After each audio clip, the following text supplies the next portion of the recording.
Shalom, selamat malam, saudara dikasih Tuhan. Ya, malam hari ini seberapa kita sudah hadir, saya mau kita langsung mulai aja ya, walaupun masih sedikit. Ya, teman-teman yang bisa buka kamera, yuk kita mulai belajar lebih. Kalau nggak bisa ya nggak apa-apa, tapi kalau bisa buka kamera, yuk kita mulai buka kamera ya, saudara ya, supaya kita bisa belajar juga lebih hidup, supaya Zoom kita lebih hidup. Ya, tapi kalau nggak bisa, mungkin ada kegiatan yang lain juga nggak masalah. Tapi kita coba yang bisa ya, yang sudah masuk. Ya, yang sudah masuk. Di sini juga ada Pastor Dio. Selamat malam. Ya, kami terima kasih Pastor Dio sudah hadir. Ya, saudara, seberapa kita yang sudah hadir, yuk kita mau mulai. Kita mau sama-sama sembah Tuhan.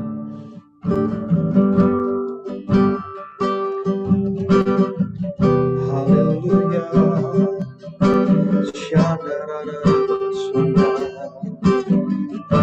Engkau hadir, Engkau nyata, Kaulah kerinduan kami, Kaulah segalanya. Haleluya, haleluya.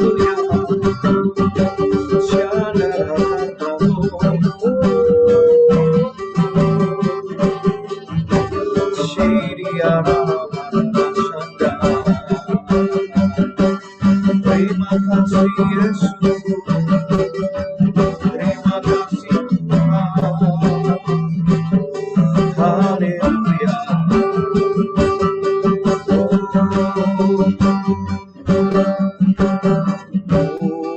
Mulia, mulia bagi anak.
Dan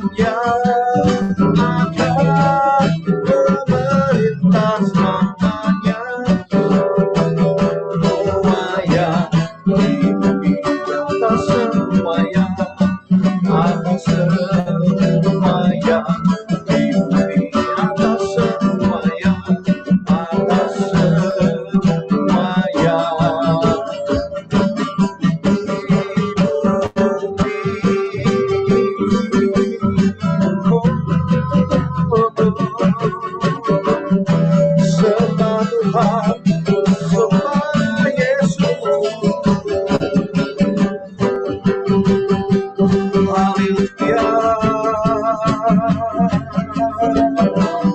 biarlah masyanda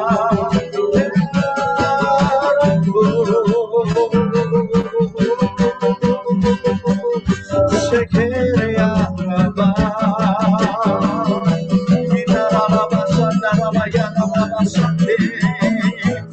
Haleluya, haleluya, iramasyada haleluya, oh ramasyada Yesus Engkau baik, Engkau Raja kami, Engkau selalu ada bagi kami, Yesus. Dalam setiap musim kehidupan kami, Engkau bersama kami. Haleluya, Engkau memerintah atas kami, atas kami. Haleluya.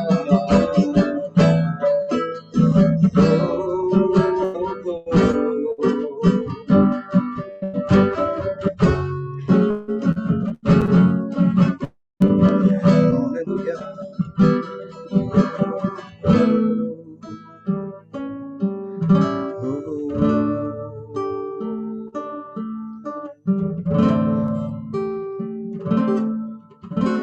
Sekalipun ku berjalan dalam lembah kekelaman, tak akan gentar ku melangkah, sebab Engkau besertaku. Sekalipun ku berjalan dalam lembah kekelaman, tak akan gentar ku melangkah, sebab Engkau besertaku. Sekalipun ku berjalan dalam lembah kekelaman, tak akan gentar ku melangkah, sebab Engkau besertaku. Mari apapun situasi kita katakan sekalipun ku berjalan dalam lembah kekelaman, takkan gentar ku melangkah, sebab Engkau besertaku. Sekali lagi katakan, sekalipun ku berjalan dalam lembah kekelaman, tak akan gentar ku melangkah, sebab Engkau besertaku. Sebab Engkau besertaku, sebab Engkau besertaku.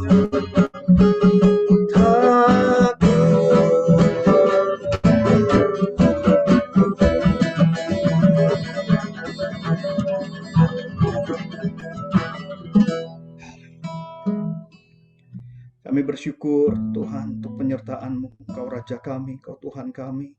Untuk selama-lamanya Engkau akan selalu bersama dengan setiap kami. Engkau yang menuntun jalan kami Tuhan. Sekalipun kami dalam lembah kekelaman, kami tidak akan takut, karena Engkau yang berjalan bersama kami. Engkaulah sumber kehidupan, Engkaulah sumber sukacita kami, Engkaulah sumber segalanya dalam kehidupan kami. Terima kasih malam hari ini kami bisa berkumpul bersama-sama Tuhan. Seberapa yang sudah berkumpul Tuhan, kami bersyukur. Kami percaya bahwa Tuhan ingin kami belajar lagi tentang kebenaran-Mu Tuhan. Tuhan mau kami belajar tentang apa yang harusnya kami miliki dalam kehidupan kami hari-hari ini. Tuhan, terima kasih untuk hamba-Mu Tuhan, Pastor Dio yang sudah ada bersama dengan kami. Terima kasih untuk hamba-Mu Tuhan, supaya melalui hamba-Mu kami semua kembali belajar, kami diterangi Tuhan, kami bisa memiliki dasar yang semakin kuat, semakin yakin bahwa inilah langkah hidup kami, inilah keyakinan kami. Dan firman-Mu berkata, apa yang kami yakini itu yang akan terjadi, apa yang kami percayai itu yang terjadi, apa yang ada di dalam hati kami itu yang terjadi dalam hidup kami. Waktu kami meyakini Tuhan kami meyakini kepribadian Tuhan kami meyakini jalan yang kami tempuh Tuhan. Kami percaya semua janji Tuhan akan digenapi dalam kehidupan kami. Terima kasih Tuhan, sertai kami semua. Kami bersyukur di dalam nama Tuhan Yesus kami sudah berdoa. Haleluya, bersama kita katakan amin. Amin. Puji Tuhan. Saudara dikasih Tuhan, kami bersyukur kita bisa berkumpul kembali malam hari ini. Ya, saudara sudah ada bersama dengan kita Pastor Dio. Ya, harusnya minggu lalu tapi beliau berhalangan. Jadi hari ini saudara kita akan bicara tentang melanjutkan yang lalu mengenai iman saudara.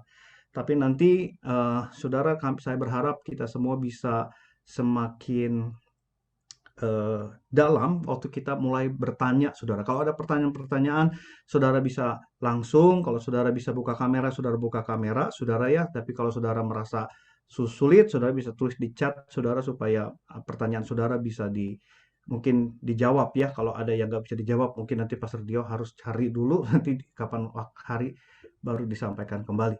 Ya, mungkin saya langsung ke Pastor Dio ya. Waktu dan tempat. Oke. Thank you Pastor Fandi. Saudara, selamat kita berjumpa lagi. Hari ini saya cuma mau sharing 3 slides, ya nggak panjang-panjang, karena saya mau ambil waktu untuk Q&A. Ya, beberapa kali kita sharing, mungkin belum punya waktu untuk Q&A. Hari ini saya hanya ingin mengulang dan menambahkan 1 slide saja, 2 slides, ya, dengan judul Iman dalam Keseharian. Ya, jadi bagi saudara yang waktu itu mungkin belum ikut yang 2 minggu lalu, beberapa minggu lalu, intinya daripada pembahasan kita yang pertama, saudara, iman itu saya bahas kaitannya dengan pertobatan. Ya, iman dalam konteks keselamatan. Ya, kalau ada yang masih ingat ya, gitu. Jadi asal kata iman itu identik sama orang Kristen itu dengan kata kekristenan gitu loh. Kalau saya beriman sama Tuhan Yesus, ya artinya saya selamat. Saya menerima keselamatan. Karena we are saved by grace through faith. Gitu. Kita selamat karena kasih karunia melalui iman. Dan iman adalah tangan yang merespon keselamatan yang Tuhan berikan. Nah, saudara, surprisingly, kata iman di dalam perjanjian lama itu hampir nggak ada. Ya, bukan dalam bentuk perjanjian baru. Gitu. Ya, kalau saudara masih ingat, bahkan yang paling dekat adalah dalam Habakuk pasal yang kedua. The just shall live by faith. Orang benar akan hidup karena percaya. Tapi itu pun pakai kata percaya. Ya. Nah, karena itu pertemuan terakhir kita bahas beberapa slides. Apa sih nuansa iman dalam perjanjian lama? Gitu. Ya, kalau perjanjian baru ya cuma satu ya, pistis ya. Iman itu pistis gitu, yang seringkali mungkin saudara udah pernah dengar. Tapi ternyata di perjanjian lama itu banyak nuansanya, saudara. Saya bilang nuansa, karena memang ayat-ayat ini kalau saudara cari itu, ayat-ayatnya di Alkitab, emang nggak ada kata iman, tetapi nuansa atau ayatnya berhubungan dengan tindakan iman. Gitu.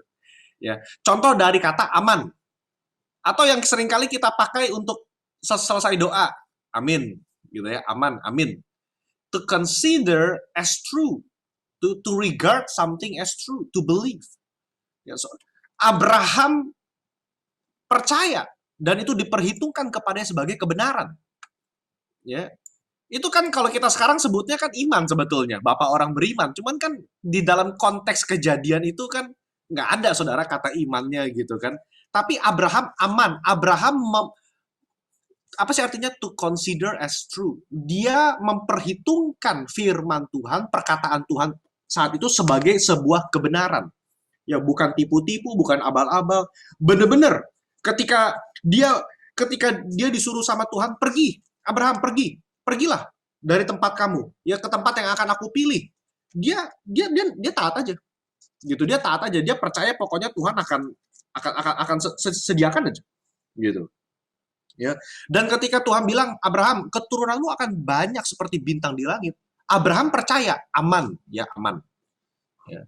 Jadi sekarang kita ngerti iman itu juga bisa memiliki nuansa apa? Harus percaya bahwa sesuatu itu betul-betul kenyataan, kebenaran. Terutama dari firman Tuhan. Nah ini yang kadang-kadang roh zaman ini bertentangan ya. Saudara, kita sekarang hidup di era postmodern.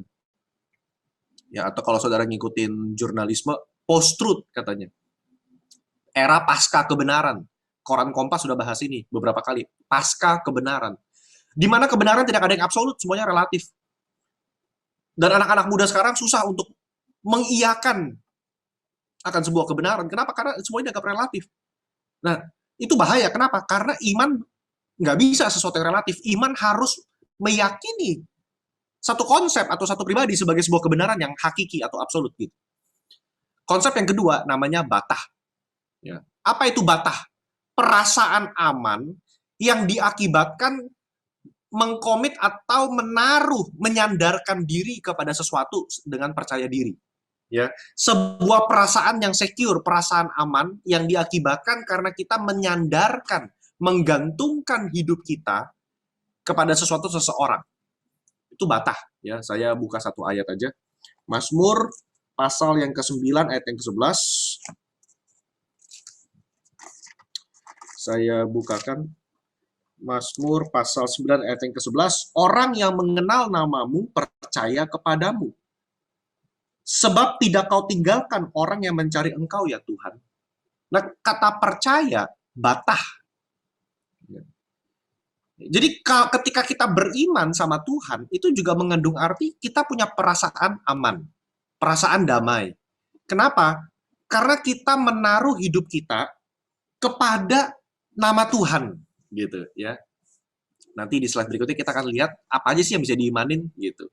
Lalu yang konsep ketiga, emunah. Nah ini kata bendanya ya, daripada faithful. Saudara kalau cek di konkordansi Alkitab perjanjian lama paling banyak tuh katanya tuh faithful, faithfulness, ya. Nah itu rata-rata emunah. Ya, kata benda yang menunjukkan kesetiaan, saudara. Ya, firm, steadfastness, yang nggak pernah berubah, terus sama, dahulu, sekarang, selama-lamanya. Kasih setia Tuhan, kesetiaan Tuhan. Ya, dalam bahasa Inggris di Mazmur seringkali banyak kita kata-kata apa? Faithfulness. Ya, faithful, kata benda. Nah, dalam perjanjian lama, emunah, kalau saudara, kita nih sekarang nih dari karena pengaruh teologi barat, kita bilang begini, I have faith in God. It means that I have faith that God will do something. Ya, orang Western tuh menekankan iman itu kepada Tuhan yang bekerja. Tapi kata emunah di dalam perjanjian lama itu lebih berimplikasi saudara, saya. Apa yang saudara lakukan untuk Tuhan? Gitu. Kenapa, saudara? Kita buka sebentar Kejadian 17 ayat Kejadian 17 ayat yang ke-12.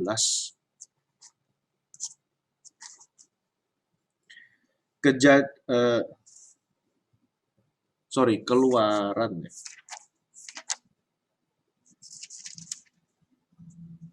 Keluaran pasal yang ke-17, Keluaran pasal yang ke-17 ayat yang ke-12. Ketika itu Musa sedang bertarung dengan bangsa Amalek, dan setiap kali Musa mengangkat tongkat, maka menanglah bangsa Israel. Tapi tiap kali tangan Musa turun, bangsa Israel kalah.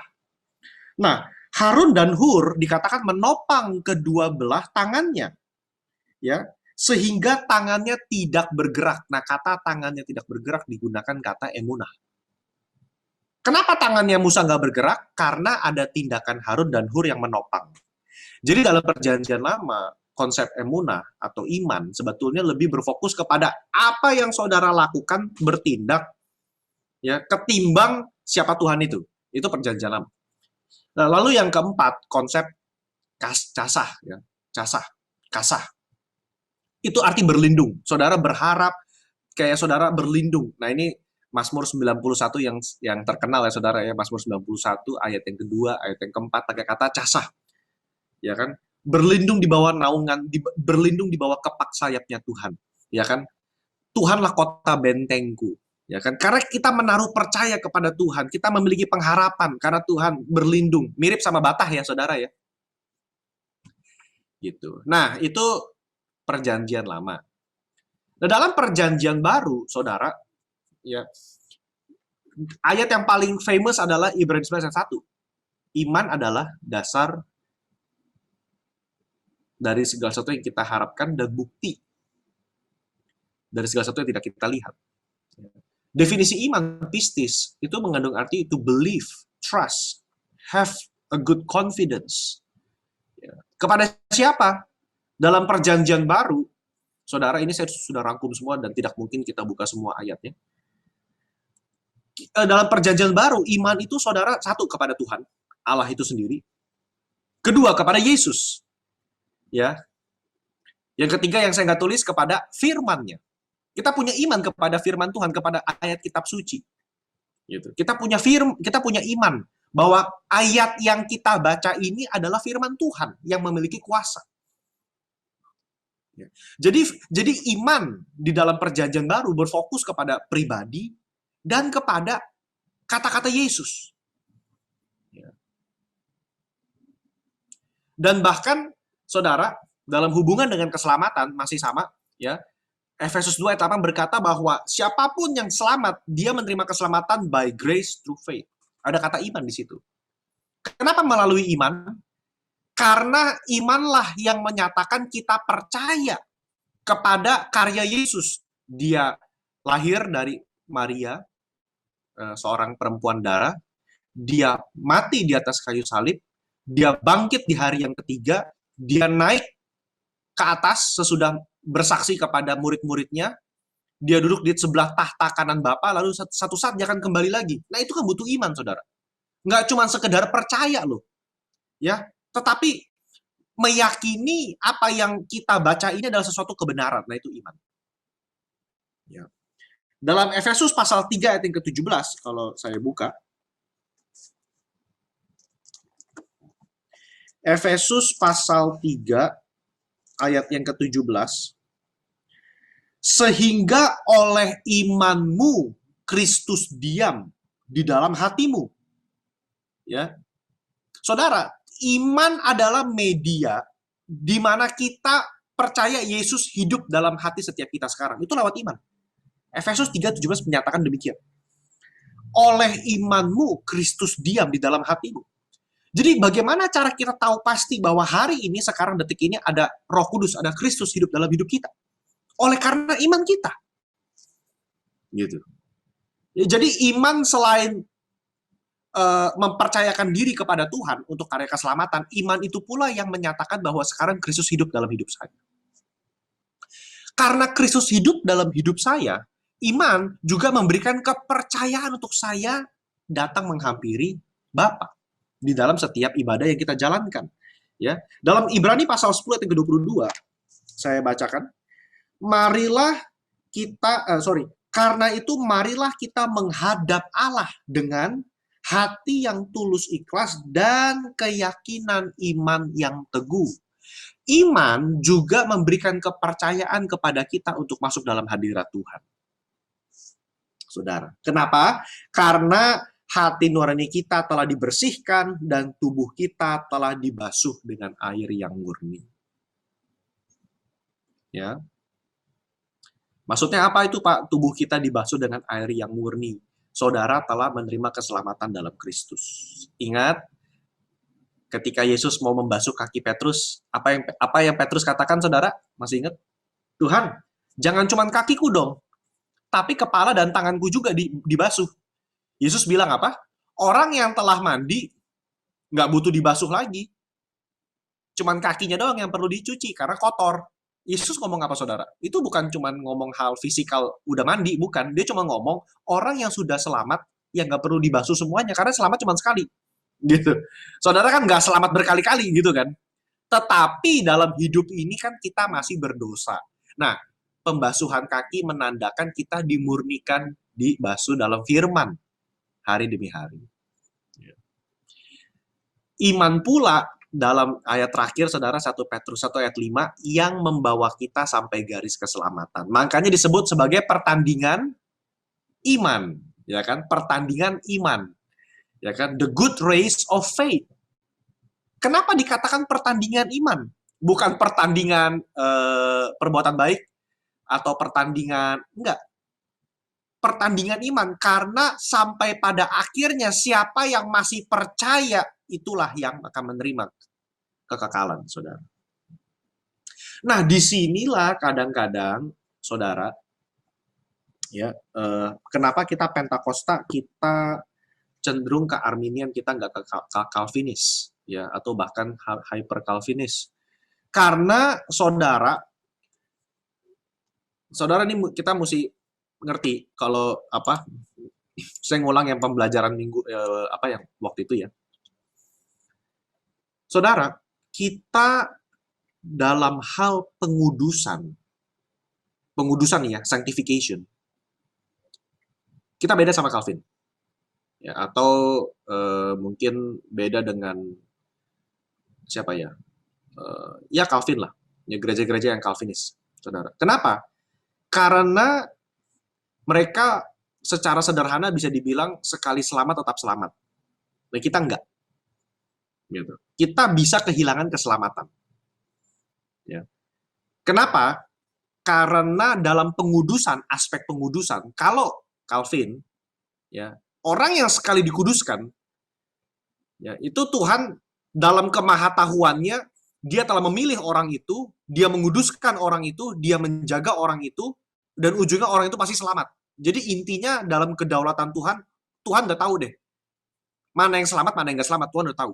Dan Tuhan sudah memilih dalam kedaulatan, saudara selamat, saudara nggak selamat. Udah. Tapi kita beda. Karena kita yakin bahwa kehendak Allah, dia nggak ingin ada orang yang nggak selamat. Dia ingin semuanya selamat. Tetapi kan tergantung keputusan pribadi. Tergantung respon saudara sama saya. Saudara mau terima keselamatan apa enggak? Ya kan? Nah, kita dikasih karunia. Dikasih namanya grace. Untuk saudara merespon. Lagi retret, lagi KKR. Saudara merespon, oh iya nih, ini Tuhan ada nih, aku nangis, aku mengalami, aku terima Yesus deh sebagai Tuhan dan Juru Selamat. Itu iman. Setelah saudara terima, saudara masuk dalam proses pengudusan. Menjadi serupa seperti Kristus. Berbuah istilahnya. Atau kalau kata-kata Filipi 2, mengerjakan keselamatan. Betul ya? Mengerjakan keselamatan dengan takut dan gentar. Ya, agar keselamatan kita memiliki buah. Nah, itu perlu dikerjakan, saudara. Kita memaknai betul perumpamaan daripada Tuhan Yesus. Bagaimana dengan orang yang nggak berbuah?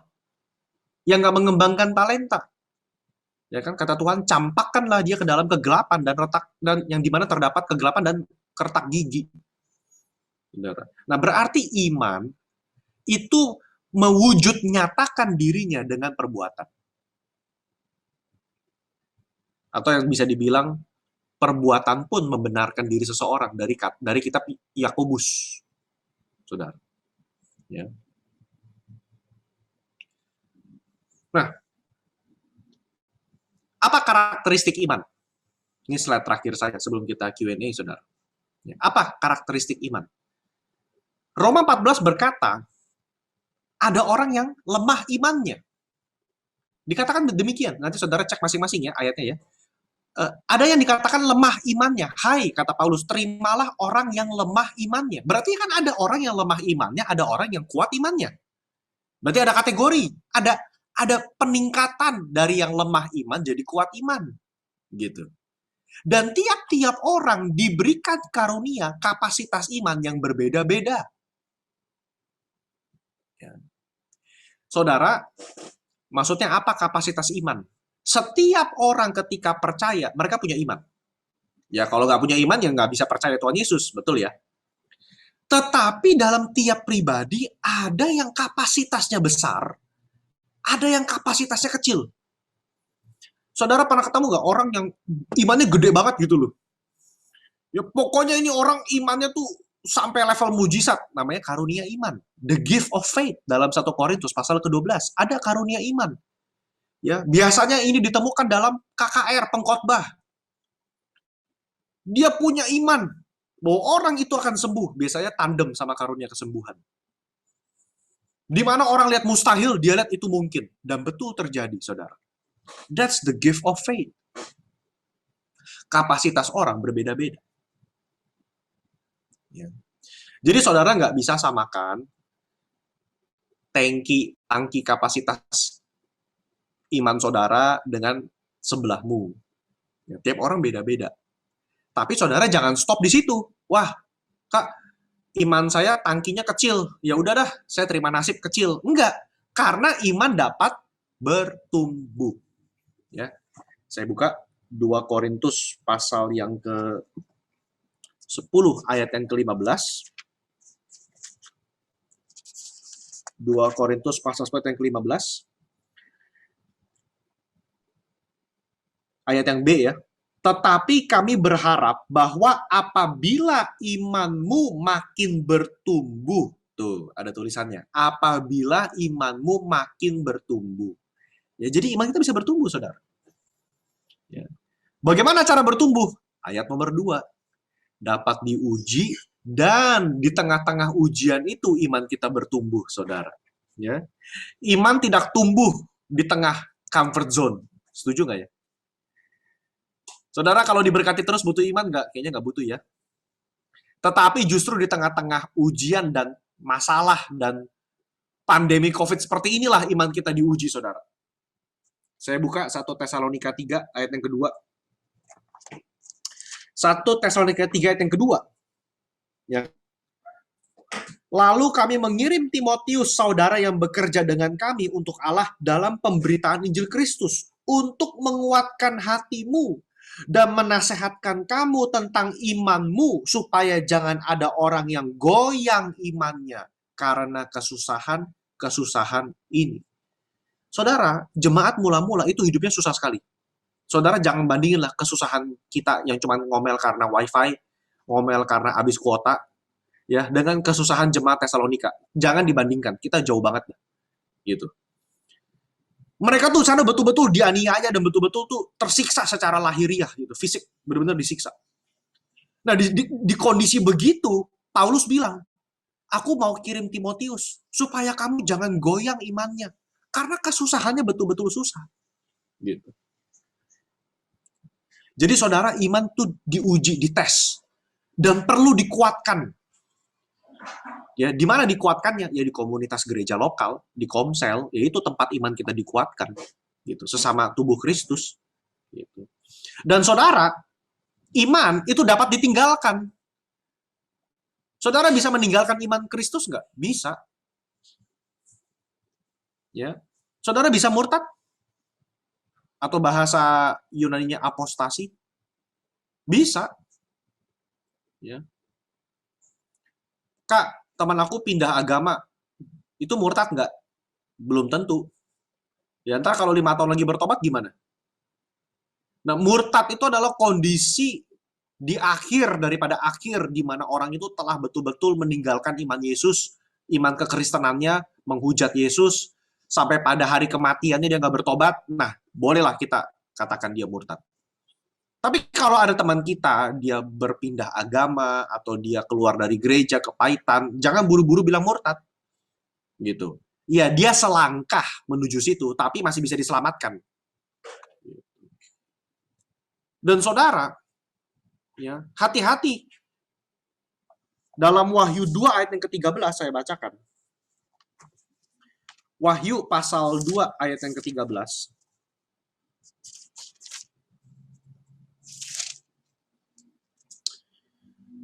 Ya, aku tahu di mana engkau diam, di tempat tahta iblis, dan engkau berpegang kepada namaku, dan engkau tidak menyangkal imanmu kepadaku.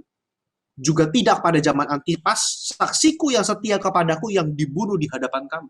Waduh. Saya bisa bayangkan ya kondisi jemaat di Wahyu pada saat itu. Pendetanya dibunuh depan mereka, lalu jemaatnya dipaksa menyangkal iman. Lalu Yesus memuji, kamu nggak menyangkal iman sekalipun kamu mati misalnya. Jadi ternyata iman itu bisa disangkal, bisa ditinggalkan. Ya. Dan saudara, hasil daripada ujian kepada iman menghasilkan ketekunan. Ya, Yakobus 1 ayat yang ketiga. Ya, saya bukakan. Ya kan? Yakobus 1 ayat yang ketiga. Sebab kamu tahu bahwa ujian terhadap imanmu itu menghasilkan ketekunan. Dan biarkanlah ketekunan itu memperoleh buah yang matang, supaya kamu menjadi sempurna dan utuh dan tak kekurangan satu apapun. Jadi saudara, kehidupan kekristenan adalah kehidupan yang ada ujiannya. Ada ujiannya. Saudara. Saya baru baca satu buku, ya, perspektif orang Yahudi terhadap Yesus. Dan dalam buku itu dia membahas doa Bapa kami dari perspektif orang Yahudi. Dia bilang begini, bagi orang Yahudi, ya karena saudara jujur kita baca Alkitab itu dari perspektif orang Barat banyaknya. Kita nggak tahu bahwa ternyata Yesus itu kan orang Yahudi. Dia ngomong pada abad pertama untuk orang Yahudi gitu loh. Dia nggak ngomong kepada orang Amerika, dia ngomong nggak kepada orang Inggris, dia ngomong nggak kepada orang Bandung, dia ngomong kepada orang Yahudi. Jadi kita perlu mengerti, memahami konteks Yesus ngomong dalam perspektif orang Yahudi. Dan saya baru tahu, saudara, doa Bapa kami, ya menurut penulis ini, dan janganlah, saudara bawa kami kepada pencobaan, tetapi jauhkanlah kami daripada yang jahat. Kata pencobaan di situ, maksudnya begini, janganlah bawa kami kepada kondisi di mana kami menyangkal Engkau. Janganlah bawa kami kepada situasi di mana kami mengalami dilema antara memilih. Itu doanya, itu pemahaman orang Yahudi terhadap doa Yesus dalam konteks bab pertama. Jadi saudara, ya, hari-hari ini saudara, iman kita sedang diuji. Ya. Dan percayalah, saudara, ketika iman saudara dan saya diuji, dan kita tetap tinggal dalam iman itu akan menghasilkan ketekunan. Ketekunan pentingnya apa? Karena ketekunan yang dijaga akan menghasilkan buah yang matang dan sempurna. Siap menerima kehidupan kekal, saudara. Ya. Kalau saudara baca dari semua ini, saya nggak singgung satupun materi. Karena secara biblika, iman itu fokusnya kepada kekekalan, saudara. Coba saudara baca pelan-pelan deh kitab Paulus, kitab Petrus, Timotius, Yudas. Saudara akan susah menemukan iman yang berhubungan dengan kenikmatan sementara gitu loh. Saudara akan susah menemukan ayat itu. Karena memang dalam penulisan definisi iman perjanjian baru fokusnya kepada Kristus, Yesus, kekekalan, ya kan, menahan beban, menahan ujian, ketekunan, mencapai garis akhir. Fokusnya itu. Gitu. Baru sampai kepada zaman ini, ya kita kontekstualisasi, saudara. Ya kan. Indonesia penderitaan kita mungkin nggak separah Timur Tengah atau Israel atau gereja pada zaman abad-abad pertama. Dan saya rasa juga Yesus nggak mau kita miskin, saudara, ya. Dia kaya menjadi miskin supaya kita miskin diperkaya ayatnya. Cuman itu bukan tujuan iman, saudara. Itu bukan tujuan iman. Karena dengan prinsip kerja keras, saudara bisa kaya. Itu nggak butuh iman. Saudara, banyak orang-orang di luar Kristen kaya kok. Jujur, kerja keras. Saudara, bisa. Gitu. Jadi fokusnya bukan itu. Itu buat saya itu by product gitu loh, kayak by product lah gitu. Ya. Nah, oke. Itu dari saya. Sisa waktu ini saya mau kita bisa ada Q&A mungkin. Oke. Thank you Pastor Dio buat sharingnya. Saya akan jadi moderator ya untuk Q&A ini. Jadi kalau sekali lagi diingatkan untuk saudara-saudara semuanya yang punya pertanyaan menyangkut dengan tema ini yang sudah dibagikan, teman-teman nanti kalau misalnya mau nanya bisa langsung di kolom chat juga bisa diketik di sana, atau mau langsung nanya bisa, tapi mungkin lebih baik bisa raise hand dulu aja mungkin ya kalau misalnya mau nanya langsung, supaya nanti kita nggak tabrakan gitu ngomongnya. Oke, saya mungkin akan tanya dulu. Ini ada satu pertanyaan untuk Pastor Dio. Saya akan copy paste dulu aja ya di kolom chat karena lumayan panjang kayaknya nih pertanyaannya. Sebentar. Nah, pertanyaannya seperti ini, akan saya bacakan untuk semuanya. Apakah iman seseorang akan dipengaruhi pada tingkat pendidikan atau ekonomi atau teknologi pada lingkungannya? Nah, saya pernah membaca sebuah artikel bahwa sekarang di Timur Tengah mulai kehilangan agamanya dan menunjukkan peningkatan sekularisasi. Hal ini berbanding lurus dengan tingkat literasi yang meningkat, urbanisasi besar-besaran, peningkatan ekonomi, tingkat kemajuan teknologi yang tumbuh, dan sebagainya. Hal ini merupakan fenomena yang sama terjadi di negara-negara maju juga sebelumnya terjadi dengan kekristenan di Eropa dan Amerika yang akhirnya berujung pada ateisme atau agnostisisme. Oke, itu Ya, pertanyaannya, Pastor. ya, thank you buat pertanyaannya, bagus sekali. Jadi, saudara, sebetulnya idealnya nggak begitu. Ya, idealnya nggak begitu. Tetapi, apa yang kita lihat di lapangan, bukan kemajuan teknologi dan kemajuan ekonomi yang membuat orang berubah. Tetapi, faham, filsafat. Ya, filsafat dunia ini, ya, filosofi dunia ini yang membuat orang itu menolak Kristus. Salah satunya, saudara, ya, nggak usah jauh-jauh deh. Kekristenan yang pada abad ke-19 itu menolak mujizat. Saudara, Kristen Protestan itu menolak mujizat. Saudara punya teman nggak yang Protestan yang anti mujizat? Sedangkan di Alkitab itu kalau kita jujur membaca Alkitab itu dunia penuh mujizat. Tapi kenapa kekristenan Protestan menolak mujizat? Apakah mereka menjadi semakin sekuler? Enggak, mereka malah buat mereka malah kita yang sesat. Karena kita percaya mujizat. Jadi mereka bilang imannya Pentakosta, imannya kita salah. Enggak, cuman pemahaman filsafatnya. Pemahaman filsafat. Kita baca ya, saudara ya. Kita buka yuk Roma 1. Saudara, ini sudah diprediksi oleh Paulus dalam kitab Roma pasal yang pertama. Ya. Ayat 19 sampai 22. Roma pasal yang pertama ayat 19 sampai 22. Karena apa yang dapat mereka ketahui tentang Allah nyata bagi mereka. Sebab Allah telah menyatakannya kepada mereka. Ya, Tuhan sudah menyatakan Injilnya, ya, Tuhan telah menyatakan. Sebab apa yang tidak tampak daripadanya, yaitu kekuatannya, ya kan, dan keilahiannya, nampak kepada pikiran dari karyanya sejak dunia diciptakan, sehingga mereka nggak dapat berdalih.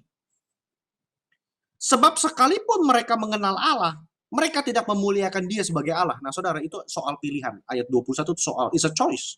Mereka mengenal Tuhan, tapi nggak mau memuliakan Tuhan. Lebih memilih apa? Lebih memilih apa? Menyombongkan pikiran yang tadi yang nanya itu dengan teknologi, dengan filsafat, naturalisme, saudara, deisme, isme itu saudara, naturalisme, deisme, rasionalisme, ya, yang berpikir kalau nggak masuk logika berarti ini salah. Karena Alkitab atau Yesus mujizat nggak bisa masuk logika berarti agama itu salah.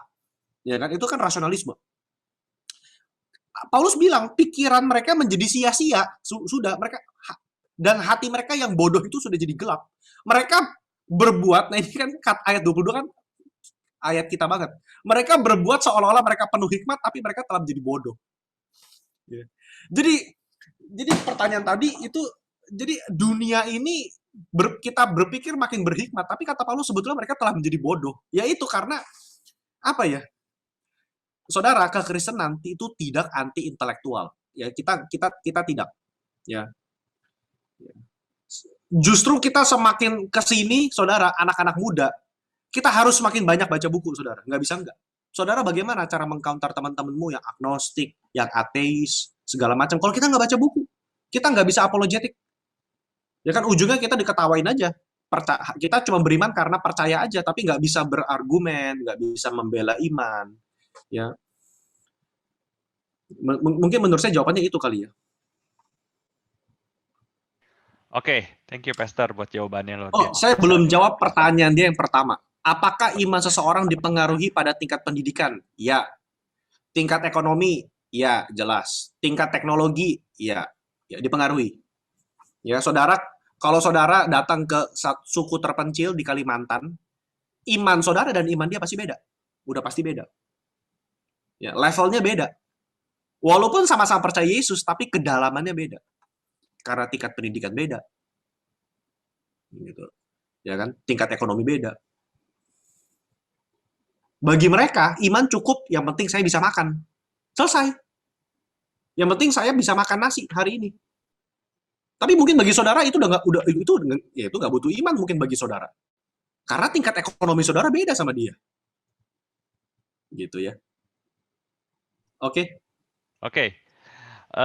Pertanyaan berikutnya dari saudara Jason. Apakah kehilangan keselamatan itu sekarang atau masa penghakiman? Kalau hilang sekarang, apakah bisa kembali lagi? Bukankah pertobatan itu sekali? Apakah kehendak bebas merupakan bagian atau unsur dalam iman? Bagaimana pandangan kehendak bebas itu melawan kehendak Allah dan kedaulatannya? Mungkin ini ada beberapa pertanyaan kali ya, Pastor. Ya, satu-satu kali ya. Ya. Nah, kehilangan keselamatan kapan? Itu nanti. Jadi saudara kita jangan menghakimi orang yang tadi saya bilang, kalau ada teman-teman kita mungkin mundur dari pelayanan, hilang dari gereja, lalu mungkin kehidupannya seolah-olah menjadi duniawi. Ya kita jangan menghakimi lah, tapi kita harus mengasihi, kita ajak lagi ke gereja, ajak ke komsel, saudara. Ya, tapi sampai pada akhirnya nanti, ya kan, Yesus berkata, engkau akan mengenal muridku dari mana? Dari buahnya.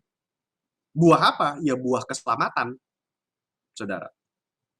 Ya buah-buah keselamatan itu. Jadi kita tahu nanti terakhir. Ya, saya nggak sependapat. Dulu ada teologi, istilah begini, dulu ada pemahaman. Kalau kamu berdosa sekarang, kamu keluar dari keselamatan. Terus kalau kamu bertobat, kamu masuk lagi ke keselamatan. Kita kayak kelinci gitu loh. Kayak salsa, samba. Maju satu langkah, mundur satu langkah.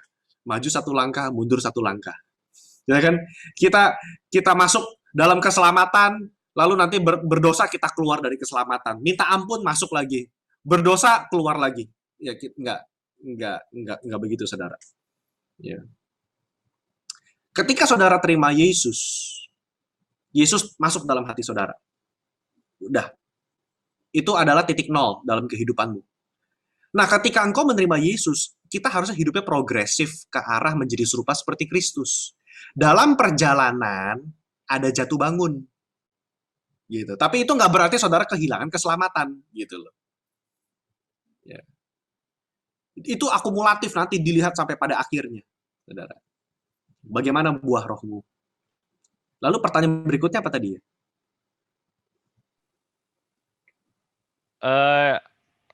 Kalau hilang sekarang, apakah bisa kembali? Ini udah ya. Apakah kehendak bebas merupakan bagian atau unsur dalam iman? Bagaimana pandangan kehendak bebas itu melawan kehendak Allah dan kedaulatannya? Oke, kita menjawabnya begini. Di dalam kedaulatan Allah, kan artinya Allah berdaulat, Allah mampu gitu ya. Di dalam kedaulatan Allah, Allah mengaruniakan kehendak bebas kepada manusia. Nah, frameworknya begitu, sistemnya begitu. Di dalam kedaulatannya, dia memberikan kehendak bebas kepada saudara dan saya. Jadi, jangan dipandang kehendak bebas berlawanan dengan kedaulatan. Nah, hyper Calvinis yang menganut 5 tulip, itu sangat mechanical. Kenapa mechanical?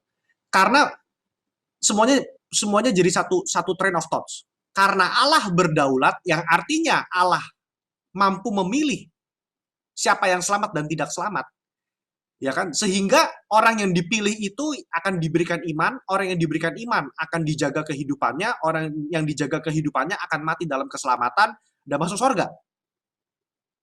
gitu. Itu satu satu kayak kita jadi kayak boneka, kita kayak jadi kayak diatur gitu loh, kayak boneka gitu. Nah, kita enggak gitu. Di dalam kedaulatan Allah ada kehendak bebas saudara yang dia respect gitu. Nah, jangan lupa ada kedaulatan, ada kemahatauan. Allah is omniscience. He is an omniscience God. Allah maha tahu. Dalam kemahatauannya, dia tahu nggak saudara akan menolak atau menerima dia? Tahu. Gitu. Tapi keputusan di tangan saudara. Yesus cuma punya kehendak, saya pengennya semuanya selamat. Tapi nggak semua mau menerima. Gitu. Aku rasa udah menjawab ya. Iya. Mungkin juga ini sebenarnya ada tambahannya, cuman kayaknya tadi juga mungkin udah udah disinggung juga. Bagaimana dengan teori predestinasi di kitab Roma 8 ayat 29 melawan keselamatan untuk semua? Itu mungkin nyambung atau mau ada yang ditambahin lagi nggak, Pastor? Mari kita buka ayatnya. Roma pasal yang ke-8. Karena kadang-kadang kita cuma main kutip-kutip predestinasi Roma 8, tapi kita nggak tahu ayat yang maksudnya itu ngomonginnya apa. Roma 8 ayat 28, 29, 30. Ya. Kita tahu sekarang bahwa Allah turut bekerja dalam segala sesuatu untuk mendatangkan kebaikan bagi mereka yang mengasihi Dia. Mereka yang terpanggil sesuai dengan rencananya, kasihnya. Sebab semua orang yang dipilihnya dari semula, mereka juga ditentukannya dari semula untuk apa, saudara? Bukan masuk surga loh. Nggak ada kata-kata masuk surga. Untuk menjadi serupa dengan gambaran anaknya. Ya. Mereka yang ditentukan itu juga yang dipanggilnya, dan mereka yang dipanggilnya, mereka juga dibenarkannya, dan mereka dibenarkannya, mereka itu juga dimuliakannya. Nah, saudara, artinya begini, yang pertama, ya, dalam kita jadi terima predestinasi nggak? Kita terima, saudara, kita terima predestinasi, ya, Pentakosta, Wesley, Arminian, kita terima predestinasi, saudara. Tetapi predestinasi menjadi serupa dan segambar dengan anaknya, gitu. Ya. Jadi, bagaimana cara menjelaskan ini dari perspektif kita sekarang? Begitu. Nah, saudara yang telah percaya sama Tuhan Yesus, kan sekarang kita masuk proses pengudusan nih, kita jatuh bangun, kita pengudusan, kita bertobat setiap hari, bla bla bla. Saudara, ya kan? Atau dengan bahasa Filipi 2:12-13, ketika Allah mengerjakan dalam diri kita kemampuan dan kemauan, kita pun mengerjakan keselamatan untuk menjadi serupa seperti Kristus, ya kan? Nah, sembari kita mengerjakan, ya kan, Allah, Roh Kudus memampukan kita untuk menjadi serupa dengan gambarnya. Nah, proses itu di dalam kekekalan, dalam kedaulatan Tuhan disebut predestinasi. Saudara menjadi serupa dengan gambar Kristus. Tapi kita menolak pemahaman orang yang terima Tuhan Yesus udah pasti deh segambar. Belum tentu. Gitu. Ya. Jadi kita hanya bisa katakan orang yang telah mencapai garis akhir, orang inilah yang telah dibenarkan, ditentukan dari semula untuk menjadi serupa dengan segambar Kristus. Gitu, saudara. Lalu pemahaman kedua, kita bisa melihat ayat ini sebagai sebuah semangat, motivasi. Jadi saudara yang sekarang merasa, aduh Kak, saya nggak layak, saya orangnya jatuh dalam dosa, saya orangnya ya pokoknya nggak layak deh. Saudara baca ayat ini, saudara harusnya termotivasi. Loh, saya ini udah dipilih Tuhan loh. Saya ini udah ditentukan jadi serupa. Harusnya saya nggak hidup dalam dosa. Harusnya saya serupa dengan gambar Kristus. Saya bertobat deh. Nah, ayat ini berarti bagus. Menjadi motivasi untuk kita serupa dengan gambar Kristus. Karena saudara dan saya ditetapkan dari semula untuk menjadi serupa dengan gambar anaknya. Tapi menjalani itu kan keputusannya balik di tangan saudara. Kapan saudara mau lepas dari kubangan dosa? Kan terserah saudara. Kapan mau bertobat? Hari ini? Minggu depan? Bulan depan? Terserah saudara. Gitu. Alkitab hanya mencatat, ini loh, Destiny kamu tuh ini, kamu tuh harusnya jadi ini, lebih daripada pemenang. Kamu mau nggak? Gitu. Nah, gitu saudara. Kira-kira. Oke, sudah cukup menjawab ya untuk Ya. Jadi, pertanyaannya. bukannya ya. Oke, silakan lanjut lagi, Pastor, masih ada tadi belum beres. Oh, jadi saya cuma bilang kita tidak menolak predestinasi, tapi saya lebih prefer kita ngikutin ayatnya aja. Kita menjadi tentukan bukan masuk surga, menjadi serupa dengan gambaran anaknya. Gitu. Oke, baik. Eh, mungkin kalau masih ada satu lagi pertanyaan terakhir ya, karena waktu kita juga tinggal sedikit. Kalau masih ada dari saudara-saudara. Oke, sekalian ditutup ya.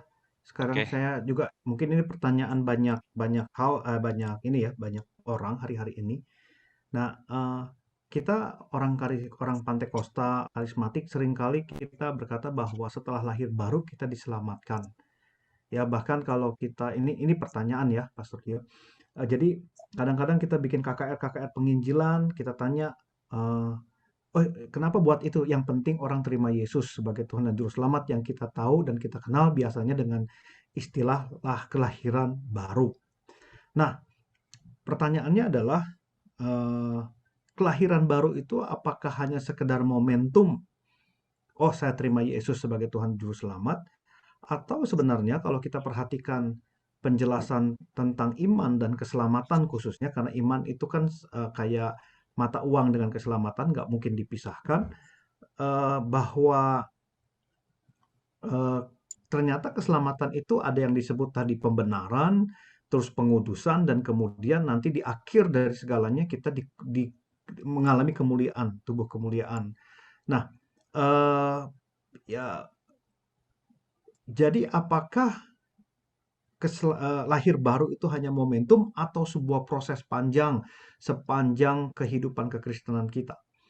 Karena ada yang separuh berkata, oh, kalau sudah lahir baru ya kita diselamatkan. Sedangkan kita juga mungkin melihat bahwa ternyata keselamatan itu adalah proses panjang, begitu loh. Jadi eh, bisa nangkep ya pertanyaannya ya. Mungkin gitu sih. Ya. Oke, saudara, saya coba gambarin aja kali ya.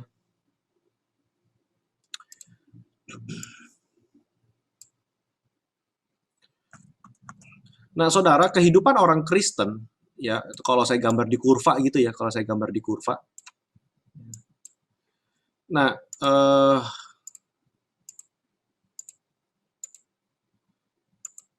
itu saudara, coba aku bisa pakai ini nggak ya, sebentar.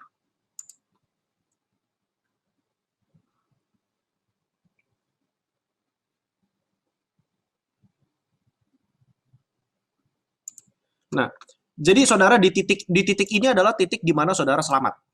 Ya, ini nih. Ini saudara selamat nih, terima Tuhan Yesus nih saudara nih. Di awal nih, saudara selamat, terima Tuhan Yesus ya. Nah, tadi kan pertanyaannya apakah kelahiran baru itu perjalanan atau satu titik gitu kan ya? Jadi Ya, kelahiran, halo, suara saya jelas nggak? ya, ya. Apakah suara saya jelas? Oke, jelas ya. jelas. Nah, saudara, perkelahiran baru atau conversion ya atau the new birth itu dua.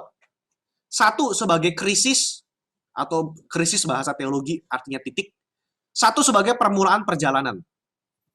So I can safely assume sebelum saudara mencapai titik ini nih, ya kita isi lah ya warna merah gitu ya. Sebelum saudara mencapai titik ini, berarti sebelumnya itu saudara itu hidupnya nggak jelas ya kan, di luar Kristus ya kan, mabok-mabokan, seks bebas, bla bla bla. Tiba-tiba datang ke GBI Piset. Tanggal hari ini 9 Maret saudara bertobat di GBI Piset. Itu satu titik permulaan krisis gitu loh. Titik merah ini. Nah, selanjutnya saudara ya, oh sorry, aku mendingan pakai ini aja bentar. Sorry, saya pakai pen aja, saya gambar pakai pen. Ya, aku bisa pakai tanganku soalnya. Nah, saudara, selanjutnya, nih ya, dalam titik ini kan nggak statik, ini kan nggak diem titiknya gitu loh, saudara. Ya kan? Kita mencapai apa yang namanya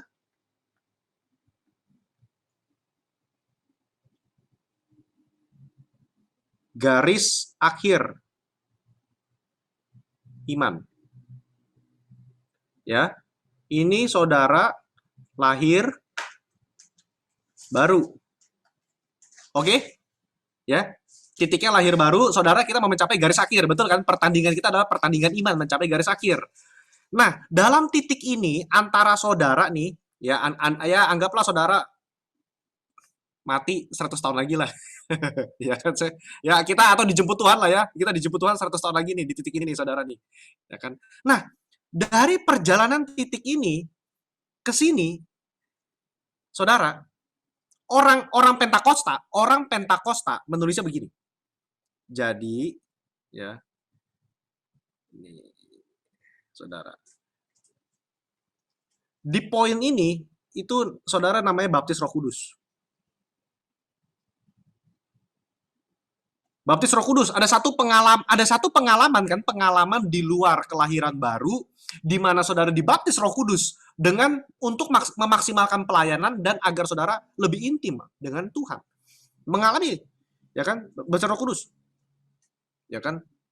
Nah, di titik ini saudara begini-begini.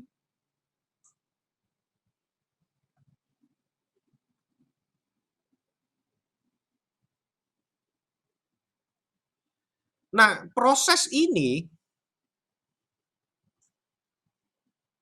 namanya pengudusan.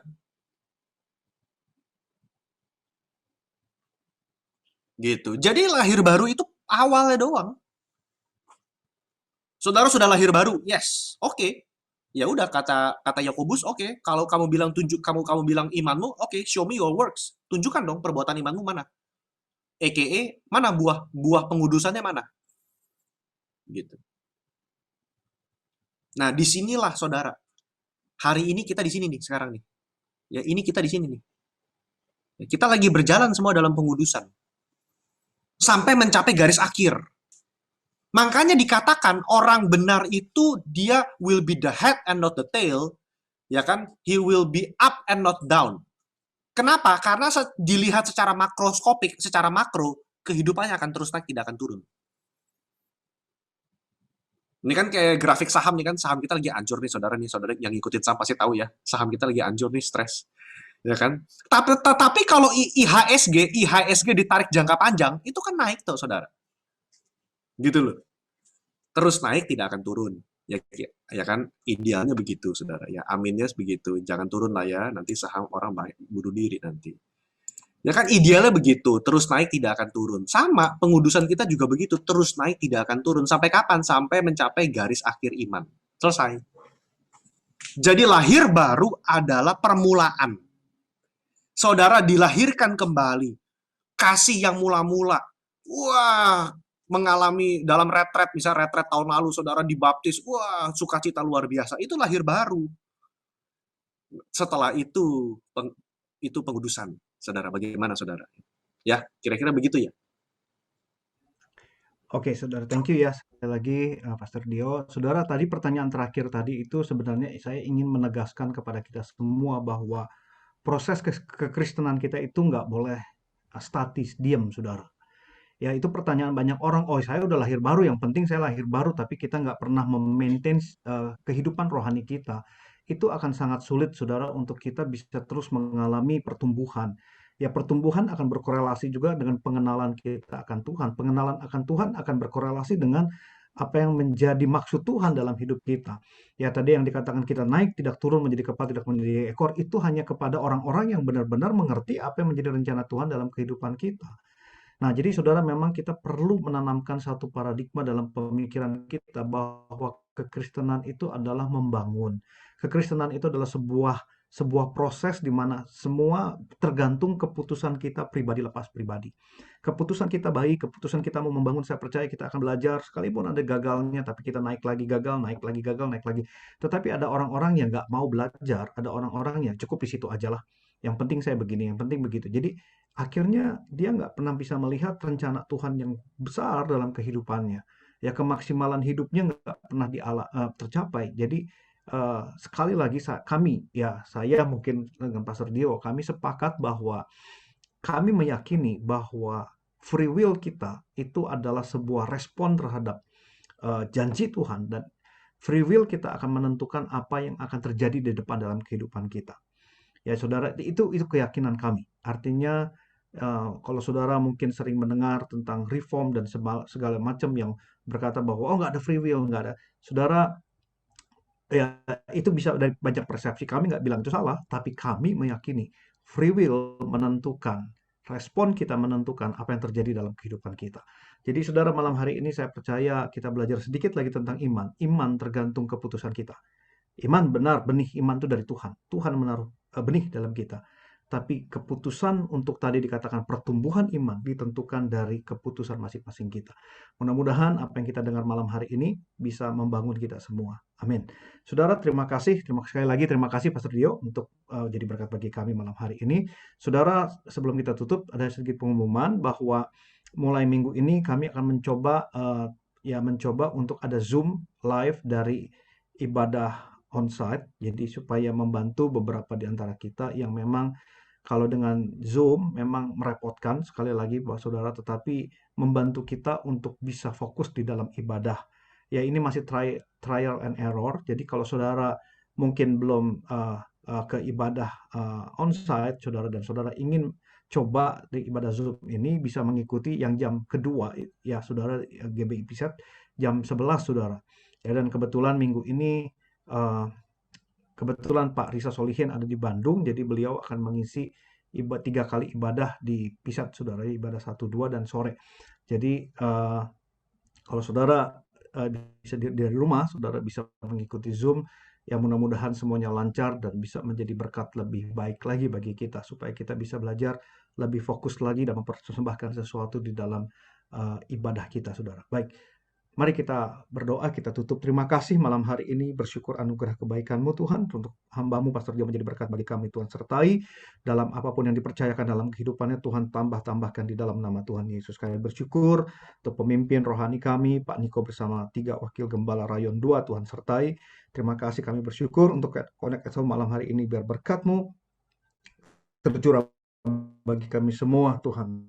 Dan sebentar kami akan berpisah, kami percaya Tuhan menyediakan berkat bagi kami. Mari saudara angkat kedua tangan kita, saudara kasih Tuhan saat ini, terimalah segala berkat kasih karunia yang berlimpah daripada Allah Bapa, Putranya Yesus Kristus, persekutuan Roh Kudus menyertai kita semua mulai malam hari ini sampai Tuhan Yesus kedua kali bang, sampai selama-lamanya. Berkat penyertaan Tuhan menyertai kita semua yang percaya bersama dengan saya katakan amin. Selamat malam saudara, terima kasih, sampai berjumpa minggu depan. Tuhan Yesus memberkati. Thank you Pastor Dio untuk Thank you semua yang semua. diberikan. Thank you Pastor Thank you, Fandi. Pastor Dio.